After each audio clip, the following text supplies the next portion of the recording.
they have also spoken about what should be your dietary prescriptions when you are doing this yoga and asanas and doing your sadhana. So I'll quickly run through why you should do and all those things we discussed in the last class. On the asanas, so we are talking about around 11 asanas here, right? So you can see all these asanas: Swastikasana, Gomukasana, Virasana, Kurmasana, Kukutasana, Utthana Kurmasana, Dhanurasana, Matsyendrasana, Paschimotthasana, Mayurasana, and the last one is Shavasana. So the 11 asanas he tells in the asanas, and then along with that he also proposes that there are other 4 asanas. So total there are 84 asanas propounded by Lord Shiva, out of which he says only 4 are quintessence, right? And what are these 4? First one is the Siddhasana, second one is the Padmasana. So there are 3 variations of Padmasana. This is the one, the first variation. Second variation is for intelligent people only, and the third variation is this Padmasana. So 3 variations are there, and then so the third one is Simhasana, and the last one is Vajrasana. So total 15 asanas have been told in the first part, and we discussed all this in detail in the last section.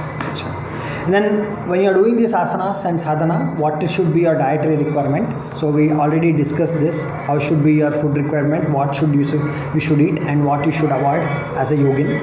So all these things are covered as a part of the last section of the chapter. Next is pranayama. So there are 4 parts in the pranayama. First part, why you should do pranayama. Second part, how you should do it and what are the benefits of doing pranayama.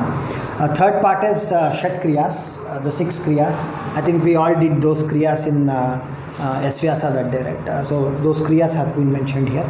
And the last one is talks about various pranayama techniques. So there are 40 shlokas for that. So why you should do pranayama, I think we discussed in detail. Then what are the side effects if you don't do pranayama properly? So we also discussed about this.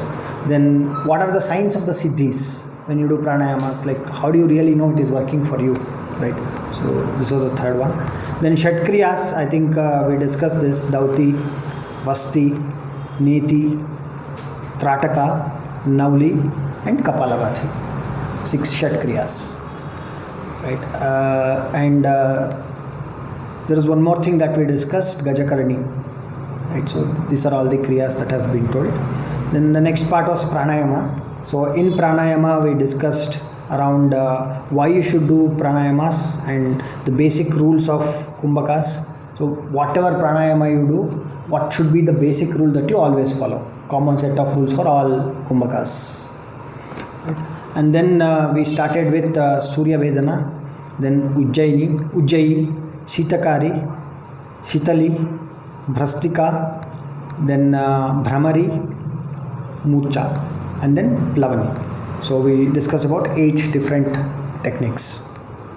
And we also discussed a lot in terms of how do you perfect yourself with with pranayamas, and we also discussed in terms of how your prana and apana energies come together and how they enter into the Sushumna Nadi. So what are the different techniques there you need to follow, and all those things we discussed in the last session. So if you look at how the chapter also evolves, first section was mainly around making yourself firm physically and mentally, right? And second one was pranayama, giving direction to your prana, like your pranic energy. And also in the second chapter we discussed techniques where the prana and apana energies come together and the energy enters into the Sushumna Nadi, right? So that entire process we discussed, giving a direction to your prana, basically. That we discussed in the second section. Now in the third section, which is mainly around mudras and bandhas. So what do we discuss? What is that we discuss in mudras and bandhas? It is all about how do you amplify this prana, and how do you kind of control the pranic energy, and also how your Kundalini awakening happens. So this entire discussion is the main focus area of the mudras and bandhas. Okay. So in today's session we'll just focus only on the mudras and bandhas part. Okay. So the last part is about samadhi. So we'll probably discuss it later in another session. So how is this Mudras and Bandhas chapter structure? Right. So there are two parts in the Mudras and Bandhas chapter. The first part talks about the introduction to these mudras and what are these mudras. Then part 2 is almost 121 shlokas, which is completely talking about exposition of mudras. It's like a detailed description of mudras. How do you need to do? What are your benefits of doing these mudras? So all those things have been spoken as a part 2. So now let's get into the first part, which is mainly introduction to mudras. Okay. So when you talk about, if you look at this chapter, how it begins is when we talk about mudras, it starts with little bit details about Kundalini. So what is this Kundalini energy, and a little bit of details about Kundalini energy, right? So this is how the shlokas go. The first shloka, the first part of 1 to 4 shlokas, this is how it goes. So they say, like I think you would have seen this, right? The support for the earth is like a lot of the serpents, where you could see that there is a solid support of the earth on top of the on top of lot of serpents, Ananta, right? Similarly, they say that Kundalini is the support of all yogic practices, right? So what is this Kundalini? He talks about in detail in the below sections, right? So he says, when sleeping Kundalini is awakened by the grace of the Guru. It is very, very important, right? So you need divine grace to even start these yogic practices, right? And this section and the next section dwells deeper into metaphysical aspects of yoga. Okay, so he starts in terms of talking about, he says, when the sleeping Kundalini is awakened by the grace of the Guru, then all lotuses, the chakras or the mystic centers that we call, right? All these 7 chakras, right? And knots, which are called granthis, all of them are pierced, right? So one more thing that we need to understand is, in this entire details, right, he doesn't dwell more into mystical aspect of things. That is one thing we need to understand. Like for example, in the pranayama sections or the first asana sections, when we saw, he told the apana and pranavayu come together and your energy enters into the sushumna nadi, right? So that itself indicates the activation of Kundalini. So in the previous sections, there was not much of mention of Kundalini. By practice, by default, it happens, right? But in the third section, when he is talking about mudras and bandhas, he is specifically talking about Kundalini, because here you see a lot of things where you can see how the pranic energy is being moved in your sushumna nadi, how those movements happen, and by doing various mudras, what happens for your pranic energy which is moving into the sushumna nadi. So more details in terms of how this energy moves in your sushumna nadi is being spoken of. That's where he brings in this concept of Kundalini. Okay, so if you see, he says the sleeping Kundalini awakened by the grace of the Guru rises up, pierces all your chakras, right, and your granthis. Okay, he says this in the second shloka. Then Sushumna becomes the royal road of prana. The mind remains objectless. Death is received. I think the objectless mind we discussed in the pranayama section, right? So you get into a state where unmana, right? Manonmana, yeah. So you don't understand. You are objectless, thoughtless kind of a state, right? So he talks about that. He says the Sushumna becomes the royal road of prana now. So because your energy has entered into the Sushumna, now your energy is raising in Sushumna, piercing multiple chakras, right? So he talks that now Sushumna becomes your royal road and mind remains objectless and the death is deceived, right? So what we call as mortal death is something that he is referring to here. So you become immortal. Then he talks about different nomenclatures for Sushumna. right? So you say Sushumna, or you say Shunya Padavi, or you say Brahmarandra, Mahapatha, Smashana, Shambhavi, and Madhyamarga. All these refer to Sushumna. So there are synonyms for Sushumna. So it talks about these are the different names that people refer to for referring this Sushumna. Okay. So this is how he begins by giving details and by giving details and descriptions about the Kundalini.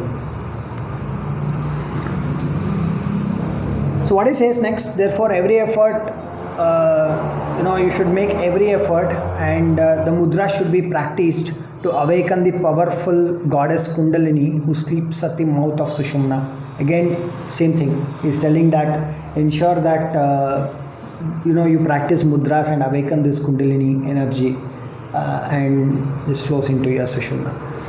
And so if you look at this mudras, so there are 10 mudras that have been told. So the first one is Mahamudra, second, between shlokas 10 to 18, then Mahabandha, then we have Mahaveda, Ketchuri, Udyana, Mulabandha, Jalandhara Bandha, Viparita Karani, Vajroli. And in Vajroli there are two things that he talks about. One is Sahajoli and the other one is Amaroli, right? And the last one is Shakti Chalana. Okay, so these are the 10 mudras that we will discuss today. He also says that these are these 10 mudras, and he's saying that they destroy old age and death. So he tells that if you practice this, you can deceive old age and death. He also says, who propounded this, right? Why should I practice this mudra? If somebody comes and tells this mudra is okay, take this mudra and start practicing, why should someone practice? So he is establishing that authenticity here again. So he says that these were expounded by the primeval Lord.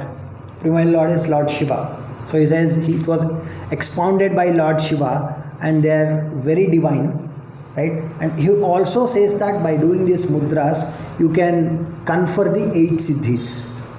Right? I think you should by now already know what these 8 siddhis are, right? So the anima becoming very small, mahima becoming very big, laghima becoming very light, garima becoming very heavy, then prapti becoming very tall, and rakamya staying underwater, and one more thing, to tame wild animals and wild thoughts and stuff, and the last one is ishvatvam, rising beyond the death. So these are some of these 8 siddhis that you get by doing this. Doing this mudras is what Swatmarama says. And he also says they are favored by all siddhas and difficult to obtain even by the devas. Which means to say even the devas are struggling to understand and get a complete siddhi or obtain these siddhis by doing mudras. So he says it is favored by all the siddhas. So one way he is trying to say please practice this and this will give you all the siddhis. On the other side he is saying it's not very easy also. Even devas are struggling to get siddhis by this mudras. And the last point he makes is, again, I think even in the previous sections we saw, this has been repeatedly told that it should be kept like a casket of precious gems, and it should not be spoken with anybody. So it has to be maintained very secretively. Okay, so whatever practices you are doing, whatever siddhis you are getting, all those things have to be maintained very secretively, and it is only for you and your own internal growth. Okay. So this was the first part where he gave a brief introduction about Kundalini, and he also spoke about why you should do mudras and what are the things that you get by doing mudras. The next part is exposition of mudras, like we'll see what are these various mudras, and then we'll also discuss in terms of benefits of these mudras. The first one is Mahamudra. So between shlokas 10 and 14, you will see this Mahamudra. So you can see how the pose of this mudra is, right? So he says, pressing the perineum with the left heel and stretching out the right leg. Take hold of the toes of the right foot with hands. So you can see how he is holding, right? And contract the throat in Jalandhara Bandha. So you are basically locking your energy movement by doing this Jalandhara Bandha, so that your pranic energy gets locked, right? And hold the energy in the upper part. Then he also talks about once you do this, right? He says then one should release the energy very slowly and never quickly. Right? So one more thing you will have to understand is it is not just something which is very physical here. Right? By just stretching your legs and holding your hands and just doing Jalandhara Bandha, this mudra is not complete. One thing you have to understand is you should understand the concept of energy. You should understand the concept of Kundalini. That's why he introduces that in the beginning. Without that, your mudras are not complete. So the previous practices already has induced your energy, pranic energy into Sushumna, right? Now it is all about how do you hold that energy through mudras and bandhas, right? So he says, and hold the energy in the upper part in the Sushumna. Then one should release this energy very slowly and never quickly. So you are holding the energy and then you are releasing the energy. Right. So without this, your mudra is not complete. Okay. This has been declared to be Mahamudra by great Siddhas. After having practiced well on the left side, it should be practiced on the right side. So you should do it on both the sides. Clear with this Mahamudra? So this is Mahamudra. So benefits of Mahamudra, I'll not get into all the details, but I'll quickly tell in terms of what are the benefits that you get.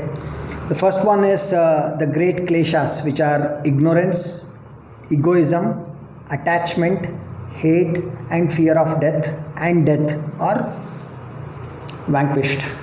So you get away with all these great kleshas by doing this mudra, right? And then it also says one more important thing in terms of there is nothing wholesome or unwholesome. All things of whatever taste, even those which are insipid and even virulent poison if consumed, are digested as if they were nectar. So he says even an individual who eats, who consumes poison also, will be able to digest this particular poison. That's the power of this mudra, Mahamudra. And something like a constipation, consumption, leprosy, constipation, abdominal diseases, indigestion, all this will be removed by doing this mudra. And then again he says in the end that this has to be carefully kept secret and not revealed to anyone. Okay, and he also says that by doing this mudra, thus has been described the Mahamudra which confers great siddhis upon men. So if you look at this topic of siddhis that he talks about this siddhis in the chapter of Mudras only. So we'll talk about multiple siddhis. He says you will receive siddhis, but he will not give you a lot of descriptions or details in terms of what are those siddhis that you're going to get. Whatever you get is something that you hold it as a secret and not discuss with anyone. And even Swatmarama is not saying that. What siddhis you get. Right? So that is something he says is definitely something that you're going to get, and this has to be carefully kept a secret and not revealed to anyone. Why this Vyasa of the topic madam, because ಈ ಬುಕ್ಕಲ್ಲಿ ಅದು ಯಾಕೆ ಮಾಡಬೇಕು ಅಂತ ಹೇಳಿಲ್ಲ. But I will tell you, see there are certain ಕ್ರಿಯಾಸ್ that are probably referred to as Rahasya Kriyas. Okay, so what happened? So the second one is Mahabandha. So you can see how the Mahabandha is. So from the previous Mahamudra position, you are bringing your, place the heel of the left foot on the perineum and place the right foot upon the right thigh. Again, having drawn in the energy and pressing the chin steadily on the chest. Again, Jalandhara Bandha. Right. And here you see contract the anus in Mula Bandha. So you are contracting the anus in Mula Bandha. You are contracting the, you are doing Jalandhara Bandha also. So both the places are locked and your energy is staying in between these two places. You're locking the energy in these two places. And he's saying, again he says, having retained the energy as long as possible, the energy should be released slowly. And he says, having practiced well on the left, practice it on the right side. Both the sides you have to practice. Okay. So again, emphasizing on the fact that it's not just about the posture, it is also about moving that energy. Okay. What are the benefits of Mahabandha? Right. Okay. He says one more thing. There are some viewpoints where say you need not do Jalandhara Bandha here. Instead, you can do Jiva Bandha, which is pressing your tongue against the front teeth is preferable. So he's saying some people do it like this also. It's something that he is mentioning. Okay. Then says this Jiva Bandha is of course in the course of Mahabandha stops the upward course of the prana through all the nadis. The Mahabandha confers great siddhis. Again he says you get a lot of siddhis with this. Okay. This is efficacious in freezing one from the great noose of time yama. It brings about the union of three streams, nadis, Ida, Pingala and Sushumna. It enables the mind to reach Kedara, the sacred seat of Shiva in the mystic center between the eyebrows. Basically what he is saying is your energy, pranic energy, right? In Kundalini, when he described about Kundalini, he also spoke about the multiple chakras through which your energy moves in and then pierces multiple granthis and stuff, right? So he says that your energy is moved towards Kedara, which is your something near your Agnya Chakra, you can assume. So it kind of starts moving that energy to this point by doing this. Okay. So he also gives an analogy here. As a woman endowed with beauty and charm is unfruitful without a husband, so are Mahamudra and Mahabandhas without Mahaveda.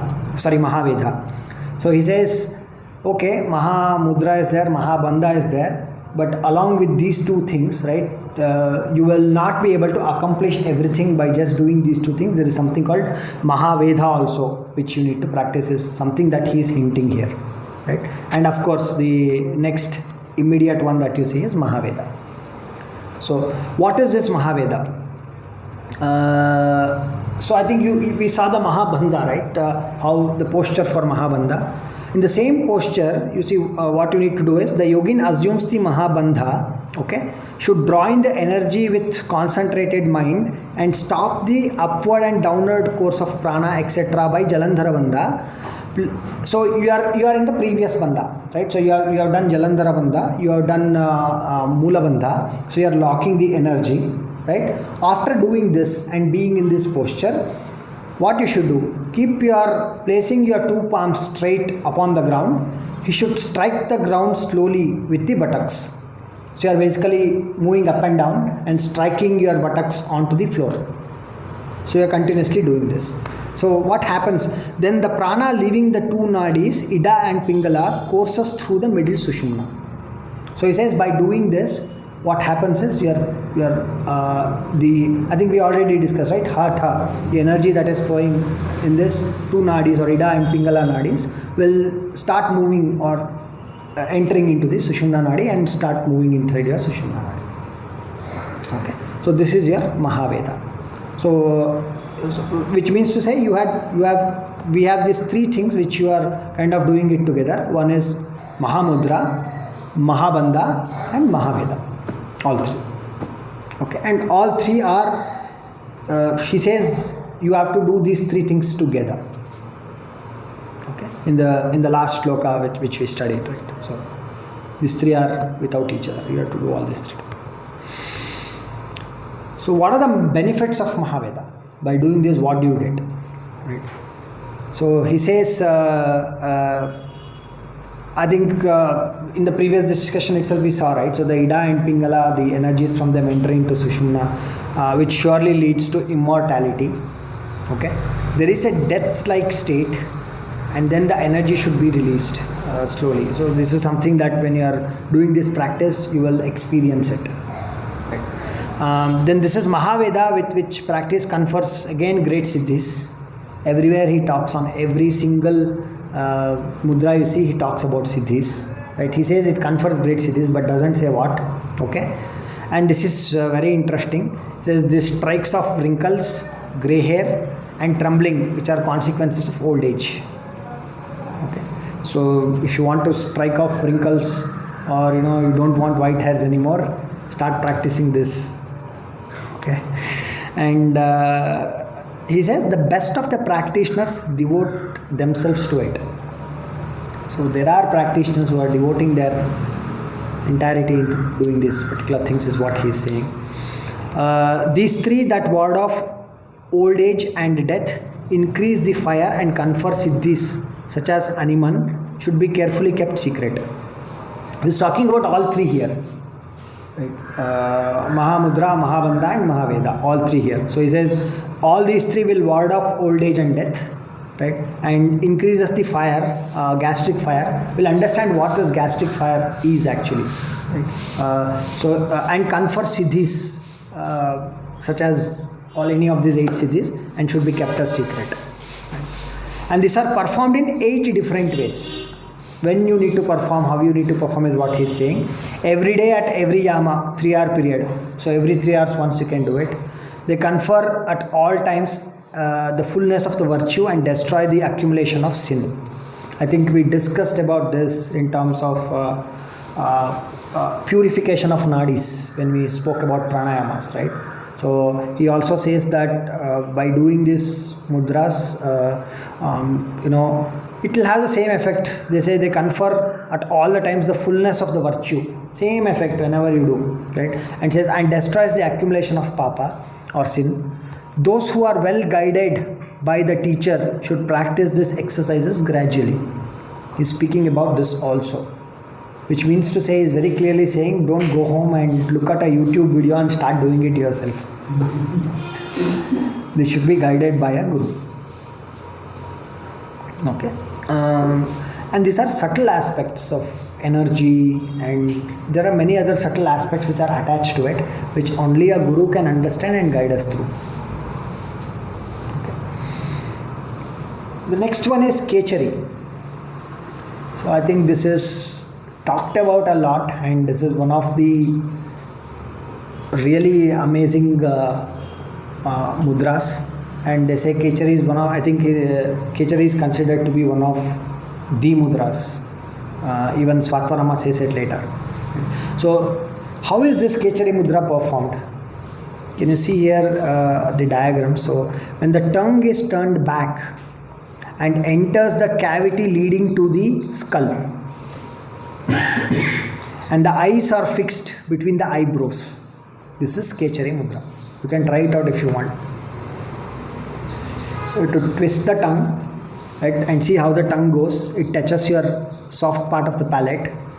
Then it slowly starts entering into this space, the cavity which leads to your skull, and you push it through this, and then it touches it enters into the cavity. He doesn't say it needs to touch here, but it enters into this cavity. This is Ketchuri. ಹೌದು madam, ಅದು ಹಂಗೆ ಹೋಗುತ್ತೆ. ಇಲ್ಲಿ ನೋಡಿ, ಇಲ್ಲಿ this is your tongue, your turning ಒಳಗಡೆ ಹೋಗಿ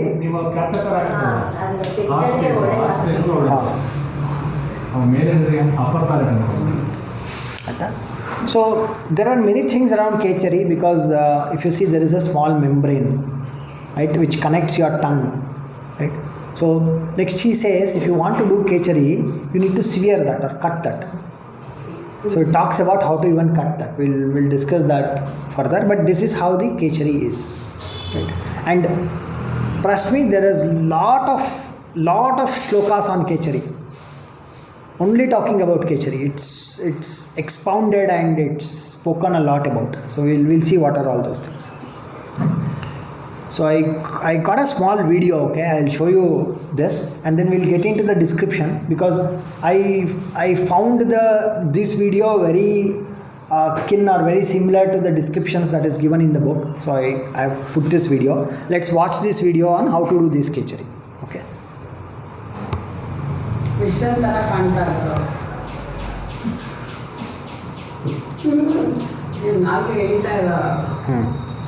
See what all he is doing.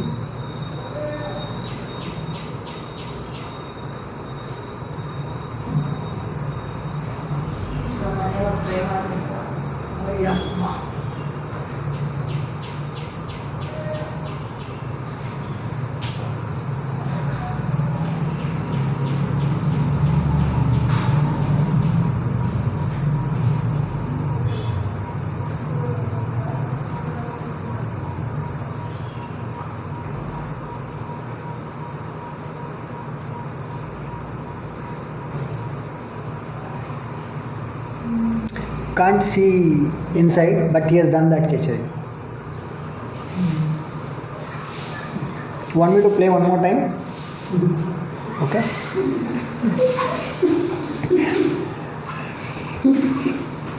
Okay. Got it right? You understood how he did? Now we will go to the details on how he did. Madam, I did not play, it's automatically playing. Sorry. Okay. So what is this? By cutting, shaking and stretching, the tongue should be gradually elongated. Cut ಮಾಡಿರ್ತಾರೆ ಅದು ಹೆಂಗೆ cut ಮಾಡಬೇಕು ಅಂತಲೂ ಹೇಳ್ತಾರೆ ಕೆಳಗಡೆ ಹೇಳಿದ್ದಾರೆ. We'll discuss that.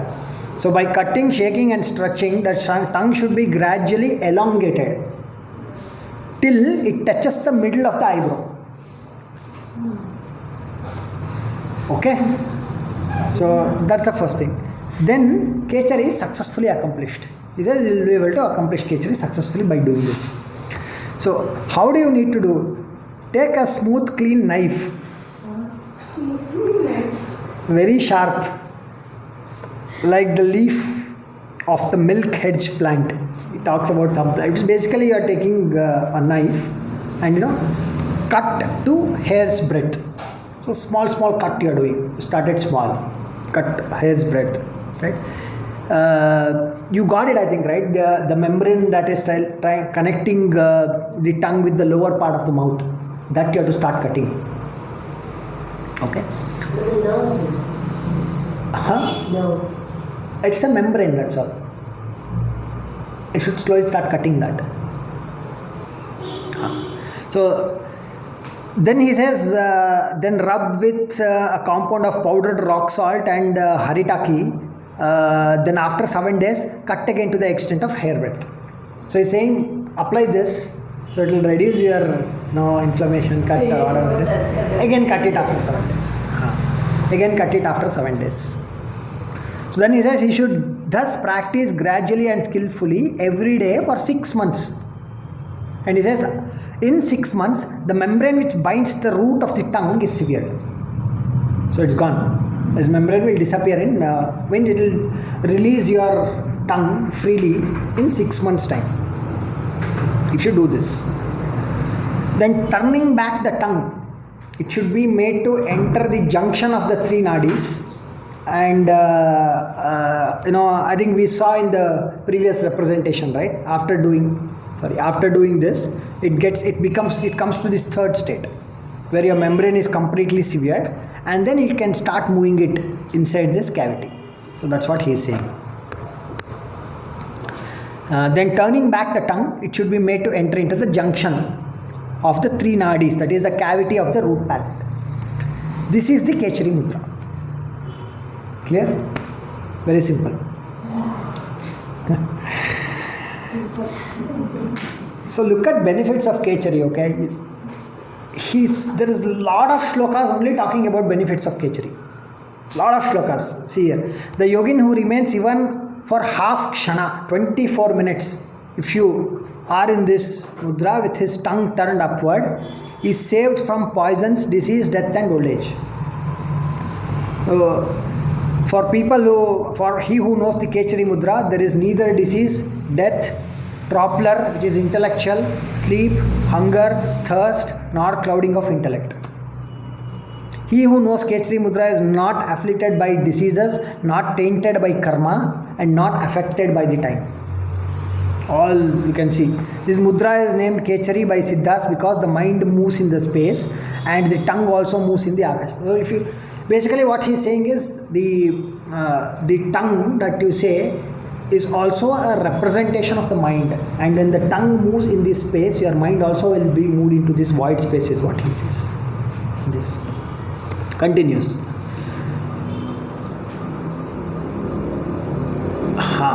So this is one of the other I can say siddhis or other thing. When one has seated the cavity in the upper part of the palate with Ketchuri Mudra, the seminal fluid is not emitted even when embraced by a young and a passionate girl. Okay, even though the fluid flows comes down to the genital organ, still arrested by the yoni mudra, it is taken by force upward. So there is a there is a lot of details around this. I'll come to that probably in the next section. Right? And he also says the knower of the yoga who is study has his tongue turned upward and drinks the soma juice doubtless conquers the death in 15 days. Okay. So here what happens is, see, soma represents moon. Okay. So the concept of this soma rasa, or the concept of whatever, like, the soma juice that he talks about is, there is a juice that flows from the top, right, and it enters into your into the lower part of the body. Okay, so by doing this Ketchuri, he's saying you are arresting the flow of this soma into the lower part of your body. Okay, so why do you need to do that? So what Svatmarama says, it is there in the shlokas itself. So what Svatmarama says is, when you stop doing that, stop that flow into the soma, into this fire, because the lower part of this gastric fire which basically burns that soma, and that is how he says you become old and death comes to you. So by doing Ketchuri, he says you are arresting that flow of soma into the lower, and hence you will be able to conquer death. He says you will be able to conquer death in 15 days. ಈ ಸೋಮರಸ ಅಂದರೆ ಏನು sir? ಅದೊಂದು liquid flow ಆಗುತ್ತೆ madam ಮೇಲಿಂದ. ನಿಮಗೆ ಕೇಚರಿ ಅದು all the time it keeps flowing. It's a kind of a liquid that keeps flowing and keeps entering in to the lower part of your body.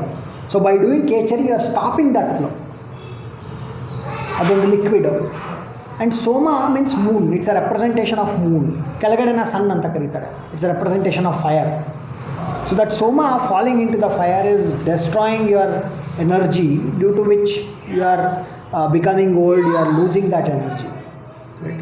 So he says, what he is saying is, the knower of yoga who being steady has his tongue upward and drinks this soma juice, doubtless conquers death in 15 days. This is a concept. But the details he has not spoken too much in terms of how this soma comes, what happens, that's a different thing altogether.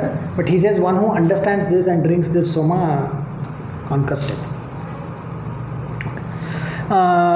And he says in the body of the yogin, which is imbued daily with the nectar of the moon, which is soma again, soma rasa, even though bitten by the serpent, poison does not spread. So these are some of the things that he talks about. Okay. I don't want to get too much into this, but you can understand. So as a fire does not go out as long as there is a fuel, as the light does not die so long as there is an oil in the wick, so the dweller in the body does not quit the body as long as the nectar of the moon fills it. So your prana will not leave this physical body as long as that nectar is continuously being filled in the body, is what he says. Continuous again benefits of Ketchuri. Okay. This is little. So he says he may eat daily gomamsa and he may drink strong liquor.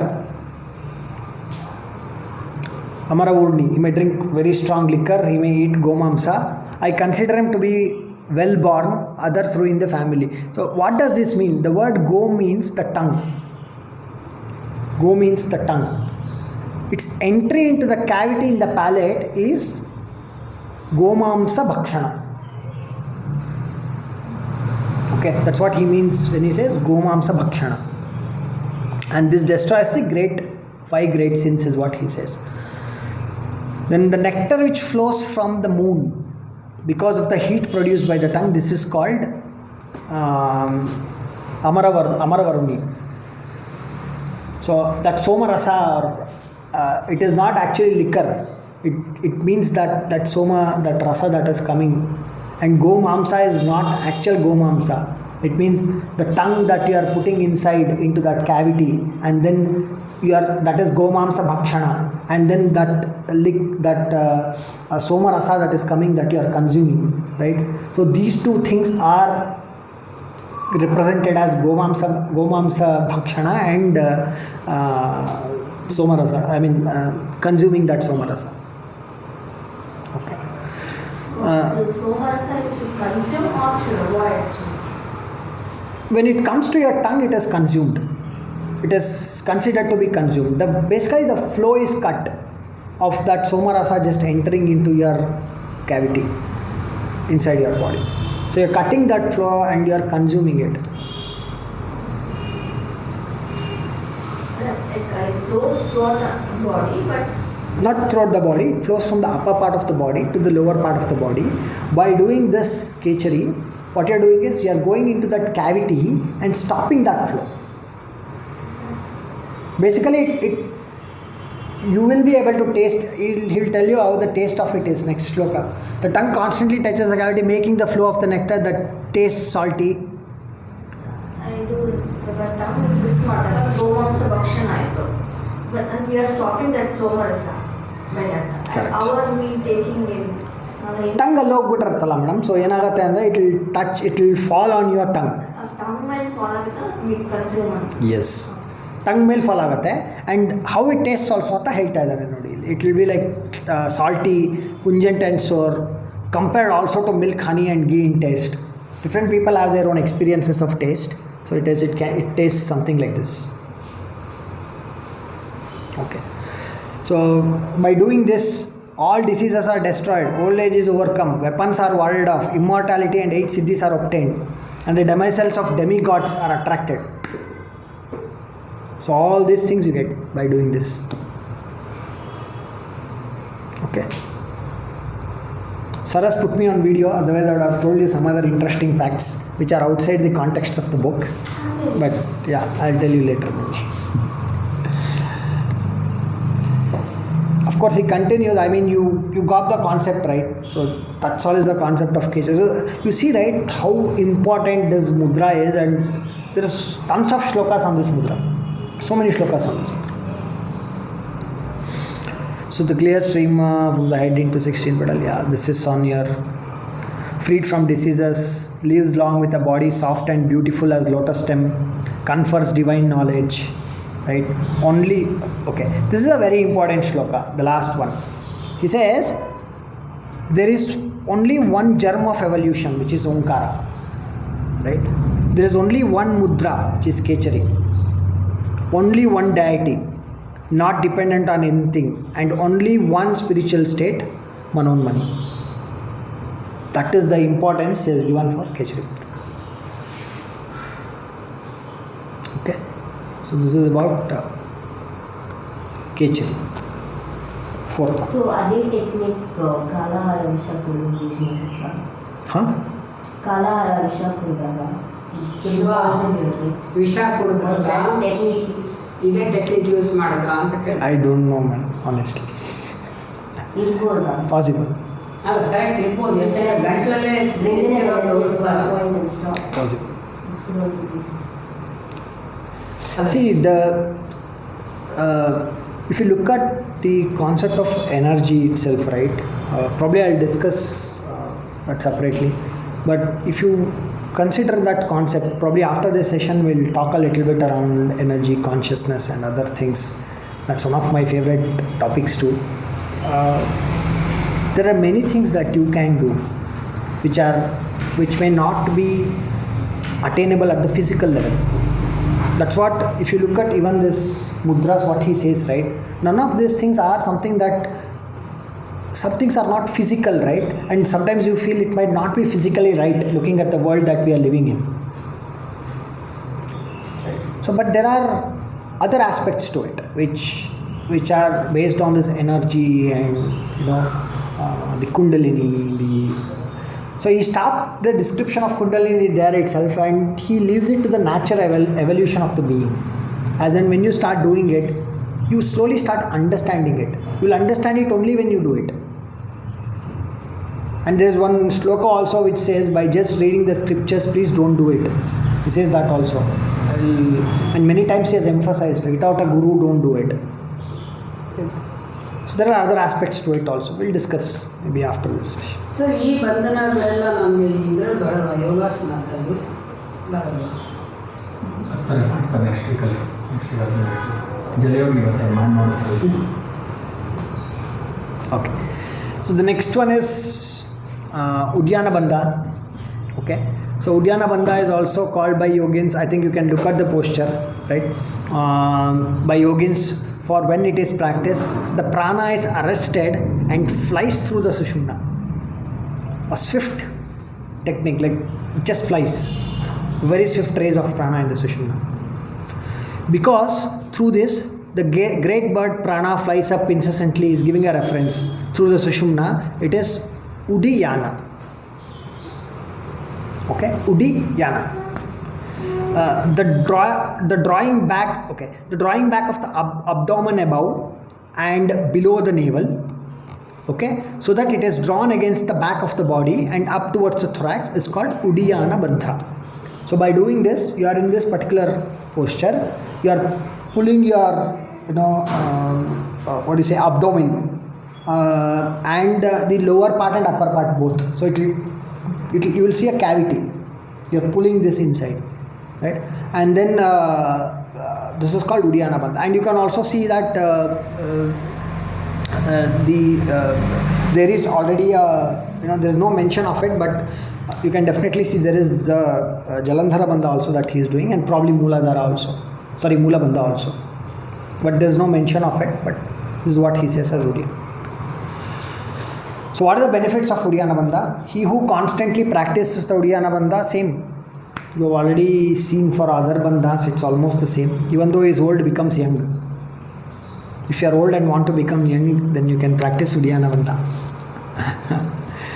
Then he should draw back with effort the abdomen above and below the navel and practice for 6 months. Then he conquers death without doubt. No need to have any doubt. Paka will conquer death if you do this for 6 months. Then of all the bandhas, the Uddiyana Bandha is most excellent. When this has been mastered, liberation follows naturally. So he says this is also one of the excellent bandhas that you can practice. So this is Uddiyana. ಅಲ್ಲ, ನೀವು ಕಾನ್ಕಸ್ death ಅಂತೀರಲ್ಲ, ಹೇಗೆ ಅದು ಸ್ವಲ್ಪ ದಿವಸ postpone ಆಗುತ್ತಾ? But natural death ಅಂತೂ ಇದ್ದೇ ಇರುತ್ತೆ ಮನುಷ್ಯನಿಗೆ. See, I don't want to live in any assumptions, madam. See, what we think, I mean, at least what I feel is what we think is what manifests. If you think that, according to yogic also, if you see, death is nothing but the prana leaving the body, right? What are we doing here? We are praying for that. We are arresting, or we are bandha ಮಾಡ್ತಾ ಇದ್ದೀವಿ. That energy is being locked. See, death is again can be subjective in 2 different dimensions. One is physical death, where we talk about prana leaving the physical body, right? And when we say deathless, when we talk about samadhi, there you will understand what that deathless thing is, right? So there are 2 elements to it. When you only think we are just the prana is leaving this physical body, that is considered as death, right?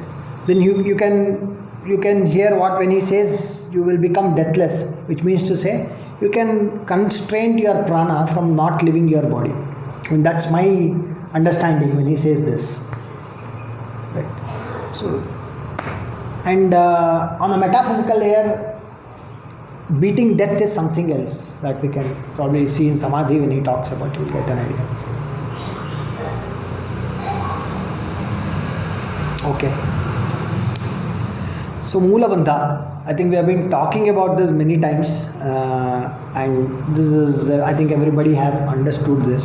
So what do you do in Mula Bandha? Contract the anus. So you have to draw the apana upward. We discussed, right? Prana, you are pushing it down, and apana, you are pushing it upwards. Right? This is Mula Bandha. By contraction of apana, whose course is downward, it is forced to go upward through sushumna. Yogi calls this as Mula Bandha. Pressing the anus with heel compresses the energy forcibly and repeatedly until the energy goes in upwards. Basically, what you are trying to do is you are trying to block and you're trying to push that energy into your Sushumna, and then you're creating a lock. Okay. Benefits of Mulabandha. Union of prana and apana is achieved. This is exactly what hatha is, right? Prana and apana. Union of prana and apana is achieved. Urine and excrement decreases. Even the aged become young. Reaches the when apana rises upward and reaches the sphere of fire, then the flame of fire becomes lengthened, being fanned by apana. And when the apana and the fire join prana, which is by nature hot, then the heat in the body is greatly intensified. So I think we already discussed about the soma, and we already discussed about the soma rasa, and we understand there are two things, right? One is the water element, the other one is the fire element, right? So when he's talking about this, what he says is apana is that it's the sphere, it's in the sphere of the fire element. So he says when the apana rises up and it reaches that fire element space, right? So that fire element gets intensified. He says it is one of the way of intensifying your fire space. Why do we need to do what the next sloka says? But by doing that, he says the Kundalini, which is asleep, feeling the extreme heat, is awakened, right? And then it enters into the Sushumna. This is one of the other techniques. So what you're trying to do is, by moving prana into that sphere of the fire, which is on the lower part of your body, you're raising up the apana, moving it into the sphere of the fire. It's like fanning, and then it increases the it amplifies that fire, and then that fire will awaken your Kundalini and raises up. That Kundalini raises up your Sushumna. This is a benefit of Mulabandha. Okay. So see, it is very easy to just look at the description and think we can do it, right? If you look at the description, he says just contract and contract your anus, and he has given some descriptions, but there is another element to it which is more in terms of energy, more in terms of prana and many other aspects to it. Without those things, if you are just doing asana without really dealing with that energy aspect of things, right, your yoga is not complete. Okay. The next one is Jalandhara Bandha. I think this we have spoken a lot. Contract the throat, hold the chin firmly against the chest, about 4 inches from the chest. This is the bandha called Jalandhara, and destroys old age and death. Same, I mean, by now you would have understood by doing mudras and bandhas what do you get. Okay. So why he says it contracts the network of nadis and arrests the downward course of flow of ambrosial water, jala, from the cavity in the palate. This bandha is Jalandhara. It destroys all the maladies of the throat. So we discussed, right, by doing Ketchuri, stopping the flow of somarasa. He also says that by doing this, the ambrosial water, that's another name, jala, the ambrosial water, the flow of ambrosial water from the cavity in the palate is stopped. Okay, so this is Jalandhara. When Jalandhara bandha is practiced by contraction of the throat, the nectar does not fall into the gastric fire and the prana is not agitated. We discussed in Ketchuri, right? Almost the same thing. By the firm contraction of the throat, the two nadis, Ida and Pingala, are deadened. Here in this situation, the middle chakra Vishuddhi, this binds the 16 adharas, vital centers. Basically saying by the chakra that is identified in the throat is called the Vishuddhi Chakra. Okay, it's an energy point, Vishuddhi Chakra. So when you are doing this Jalandhara bandha, he says that it kind of binds this particular Vishuddhi Chakra, because of which, and this Vishuddhi Chakra is linked to 16 different vital centers. So I've listed those 16 different vital centers here: thumbs, ankle, knees, thighs, purpose, organs of generation, the navel, the heart, neck, throat, palate, nose, middle of the eyebrows, the forehead, head, and the Brahmarandra. So all of these are actually the vital centers that are directly binded through the Agnya. Sorry, Vishuddhi. That's what he says. Okay. So by doing this, it kind of vitalizes this particular 16 vital parts. Okay. And then contracting the anus, practicing the Uddiyana Bandha, constrain the Ida and Pingala by Jalandhara Bandha and cause the energy to flow through. See, everything, if you see, right, end of the day, the focus is to ensure that the pranic energy flows inside our Sushumna. Everything is talking about the same thing. And by doing that, he talks about what are the benefits you get. No death, old age, disease, etc. Same thing. And yogins know these three excellent bandhas practiced by the great siddhas, which are the means of success in the various Hatha Yoga practices. The first three he told, now he is telling Uddiyana, Jalandhara and Mooladhara Bandha, these three things. If you practice these three, and these have been practiced by the great siddhas, which are the means of success in various Hatha Yoga practices. Okay. The next one is Viparita Karani. Again, same thing, concept. Stopping the flow of nectar from the top, and then so when the nectar flows from the moon, which is in the divine form, all is followed up by the sun, hence the body becomes old. So this is an excellent process, Karana, by which the sun is duped. This should be learnt from a guru and not through theoretical study of Shastras. When the sun is above and the moon is below, what you do is you do ulta. So now how will the flow go? Right? So you are basically, when the sun is above and the moon below, whose navel is above and palate below, it is Viparita Karani. The navel is pushed up, your palate, whatever we talked about, that space of Ketchuri where it goes and enters and touches, right? That is below. So we are basically arresting the flow, reducing the flow. This is Viparita Karani. Almost Shirsasana practice ಮಾಡೋದು same effect. ಹಾಂ, ಸರ್ವಾಂಗ ಥರ ಇದೆ madam ಇದು. ಅಲ್ಲ, Shirsasana practice ಮಾಡೋದು same effect. But it has to lock. Shirsasana lock. Yeah, I'll tell you about the details. In case of one who practices daily, gastric fire is increased, and the practitioner should always have plenty of food if you do this. Okay. So ಊಟ ಚೆನ್ನಾಗಿ ಮಾಡಬೇಕು ಅಂತ ಹೇಳ್ತಾರೆ. Okay, benefit ಏನು? After 6 months wrinkles and grey hair disappear. Okay, he who practices this for yama, that is 3 hours daily, will conquer death.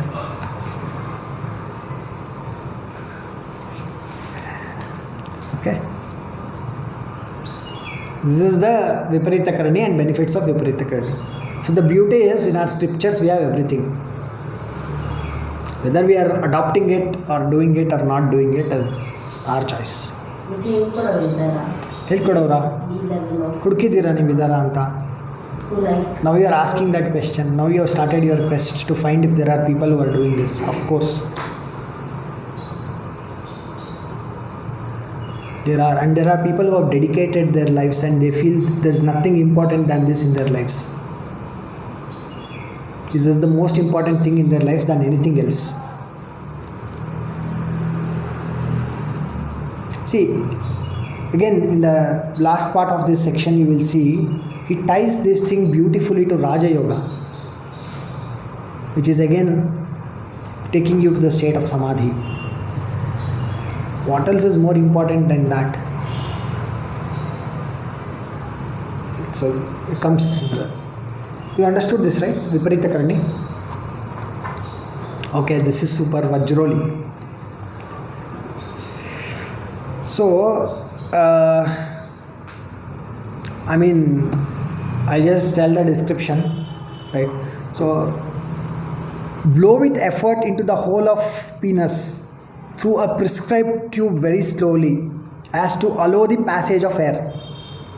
A person perfect in this practice should, by drawing up the fluids through the penis, preserve his own semen and that of the women with whom he has intercourse.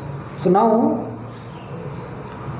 what he's trying to tell here is, you can practice this of basically pulling the I can give you a simple example, right? Water in a glass, you put a straw and then you suck up the water, right? So you're able to suck the water up. Pretty similarly, he is telling that you should build that capability of basically sucking up your own semen when you're having an intercourse. This is Vajroli. Why you should do that? See, even someone who is living an unrestricted life, okay, without the disciplines prescribed by the yoga, if he knows well the Vajroli, becomes the repository of siddhis. For normal people who are not practicing yoga, who live an unrestricted life, if you practice Vajroli, then you will become a repository of siddhis. Okay. So he goes into a little bit of details. How do you practice this? What do you need to do, and all those things. So he says it's pretty. Whatever I explained is the same thing that is going on in the multiple other shlokas also. So I'll just move further. So he tells that you should have the control to kind of suck it up, and then that's the entire gist of what I told you. And he gives very importance in these shlokas that, see, by preserving the semen, a pleasant smell arises in the body of the yogin as long as the semen is well retained in the body, wherein is the fear of death. So the semen of the man is subject to the control by the mind, and the life depends on the semen. Therefore, both semen and mind should be carefully preserved and controlled. There is so much of importance for this in these shlokas. Okay. Now, there are two other things, variations of this, called Sahajoli and Amaroli, which are varieties of Vajroli. Okay. So, what is this Sahajoli? He says, mix the ashes obtained by burning cow dung with water. Okay. And after intercourse in Vajroli, the man and women, their activity being ended, should, while sitting in a happy frame of mind, besmear the excellent parts of the body with this mixture. Okay, so you are taking cow dung, burning it, and the ashes that you get, you are mixing it water, and then after doing Vajroli, you are applying this on your physical. Okay, so this is called Sahajoli, and to which yogin should always have confidence. It's a beneficial process and bestows liberation through connected with sensual experience. So he says you can even obtain liberation through sensual experiences by doing this. Okay. So this process in yoga succeeds only in case of virtuous who are brave, who perceive the truth and are free from envy, and not in the case of envious people. So one restriction he is putting here saying is, he is saying that you have to be virtuous, you have to be brave, and you have to perceive, you should perceive the truth, which is the absolute truth. You should be in the pursuit of that absolute truth, and you should be free from envy. Okay. So this is Sahajoli, and benefits, you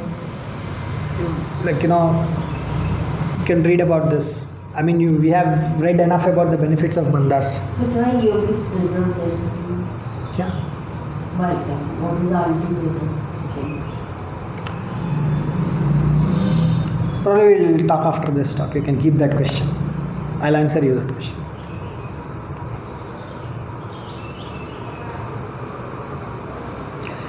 Okay. So there is this concept of Nada and Bindu also he talks about. Nada is a representation of Ishvara. Bindu is a representation of Parvati. Okay. So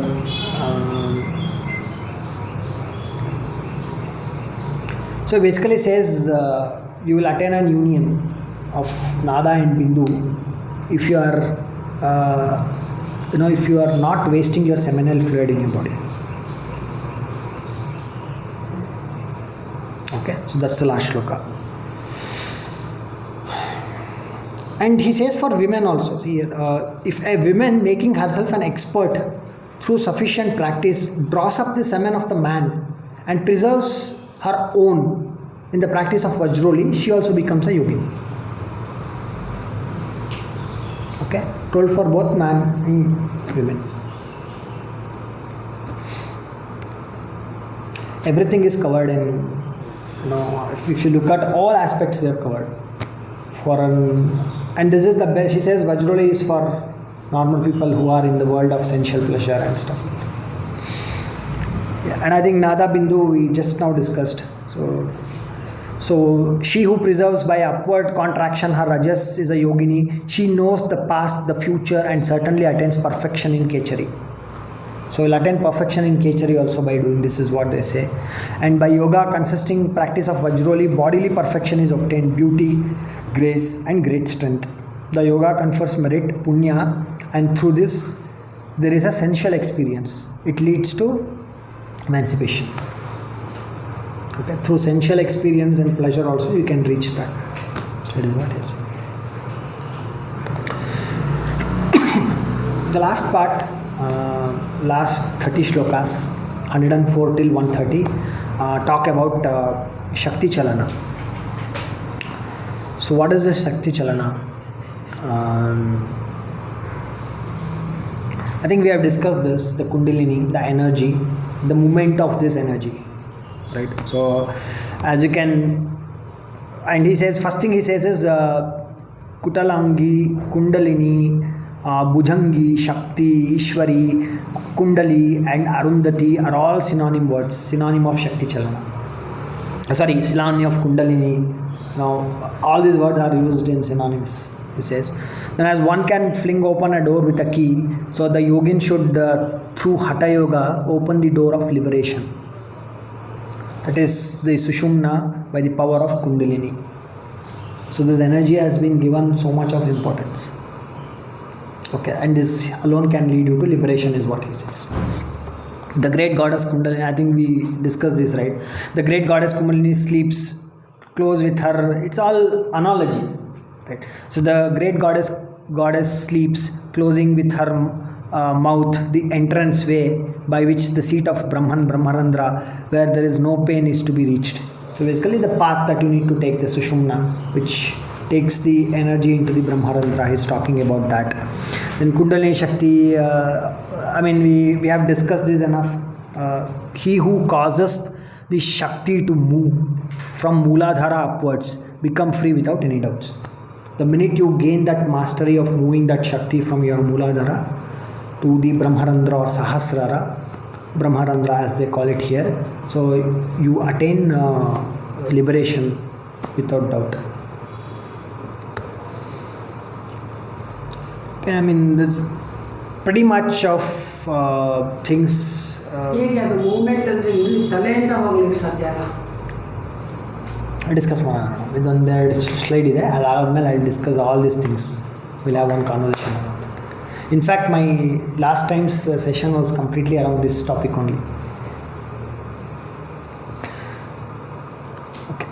So mainly in the Shakti Chalana, it is about moving that energy. If you get that concept, it's more than enough. You can read this for yourself.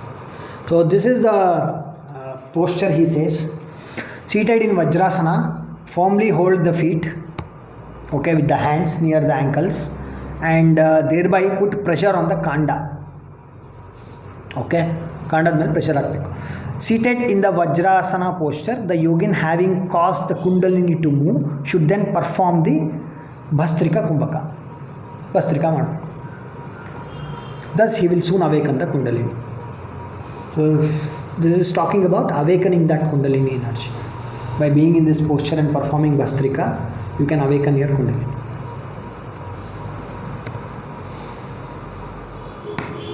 Same thing, I will not go into too much of details here. I will just quickly talk in terms of linking of these things to Raja Yoga. Okay, so and then he says that if you see, right, there are few shlokas. There's the last set of shlokas. I'll just go through this quickly. So he says there is no earth, Prithvi, without Raja Yoga. There is no night without Raja Yoga, and even a variety of mudras become useless without Raja Yoga. So probably he's trying to hint here that the siddhis that you get by doing this mudras and bandhas is something that you do not want to get behind or go behind.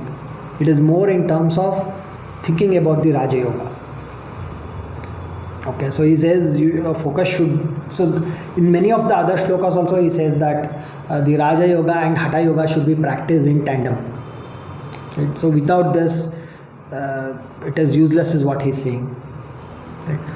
Then all energy control processes should be practiced with the mind concentrated on them. The wise man should not allow his mind to wander elsewhere. Right? Thus, have the 10 mudras been described by the primeval Lord Shambhu, the Shiva, even one of them confers on the self-restrained Yamans the great siddhi. Right? Even one of these mudras that you start practicing or start adopting, definitely you will get great siddhis. One who imparts teaching regarding the mudras as handed down by the succession of gurus. You understand, right? Nobody is reading book and learning mudra. It is coming through the succession of a guru. It is through Guru Parampara that it is flowing. And you have to be very fortunate among 7 billion people to even get initiated or receive that blessings of the divine guru. Right? And he says, he is the master, the Lord Ishvara in the visible form. Somebody who is imparting this energy into you or imparting this knowledge to you in the succession of the Guru is Lord Parameshwara himself in that particular physical form, is what he is saying here. See, look at the significance he is giving to that Guru. Then carefully following his teachings, he who concentrates on the practice of the mudras obtains the capacity to overcome death along with the siddhis such as Animan, etc. That's all. So he just says this in the end: concentrate, practice. That's it. So this completes the session on mudras and bandhas.